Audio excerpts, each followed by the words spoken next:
வணக்கங்க. நான் ஓசை சுற்றுச்சூழல் அமைப்புலேருந்து வரேங்க. காலையில் ஒரு 5:45 மணிக்கு எனக்கு ஒரு ஃபோன் வந்ததுங்க. இந்த மாதிரி கோவையில் வந்து நம்ம ரேஸ்கோஸ் பகுதியில் ஒரு சந்தன மரம் வெட்டியிருக்காங்க அப்படின்னு தகவல் வந்ததுங்க. உடனடியாக அந்த ஸ்பாட்டுக்கு வந்தேன். வந்தால் நம்ம ரேஸ்கோஸில் ஆர்ட்ஸ் காலேஜுக்கு பேக் சைடில் ஒரு சந்தன மரம் வந்து வெட்டியிருக்காங்க. அது வந்து எப்படி பார்த்தாலுங்க ஒரு 20 அடி உள்ள உயரமுள்ள ஒரு மரங்க.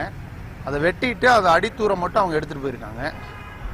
அது வேல்யூ பார்த்தீங்கன்னா குறைஞ்சபட்சம் ஒரு 5-10 லட்ச ரூபாய்க்கு மேலே ஒரு வேல்யூ வரக்கூடிய ஒரு மரங்க. அது மரங்கள் வெட்டப்படுறது வந்து இங்கே தொடர்கதையாக நடந்துட்டு இருக்குதுங்க. இதை வந்து நம்ம வந்து ஒரு உரிய நடவடிக்கையின் பேரில் இங்கே உள்ள காவல்துறையும் வனத்துறையெல்லாம் இணைஞ்சு இதுக்குண்டான நடவடிக்கை எடுத்தாங்கன்னா கொஞ்சம் நல்லாயிருக்கும். ஒரு 300க்கும் மேற்பட்ட சந்தன மரங்கள் இந்த பகுதியில் இருக்குங்க. இந்த உயிர்களெல்லாம் காப்பாற்றப்படணும்னா அந்த நடவடிக்கைகள் இன்னும் கொஞ்சம் துரிதமாக நடக்கணும் அப்படின்னு நான் வந்து விரும்பி கேட்டுக்கிறேங்க. இது ரொம்ப வருத்தத்துக்குரிய ஒரு செய்திங்க. மரங்கள்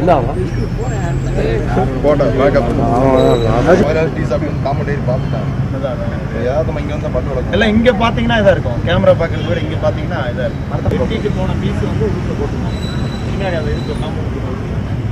அதான் இன்னொரு பீஸ் இருக்குது. இது மட்டும் இல்லைங்க, இன்னொரு பீஸ் இருக்குது. ஒரு மரத்தை வெட்டினா ரத்தம் வரும்ன்ற அளவுக்கு அதோட உணர்வு பாருங்க. அதுக்கு வழி இருக்கும் இல்லையா? ஆமா, ஒவ்வொரு இடத்துலயுமே அந்த ஜாயின் பார் இந்த இடத்துல எடுத்துருக்காங்க. ட்ரை பண்ணிருக்காங்க. சந்தன மரத்தை கந்தி கொடுத்துருக்கா. இப்போ எடுத்து நம்ம வைக்க முடியாதா? தந்தி டிவி 9 மணிக்கா? ஆமா, கலை கல்லூரி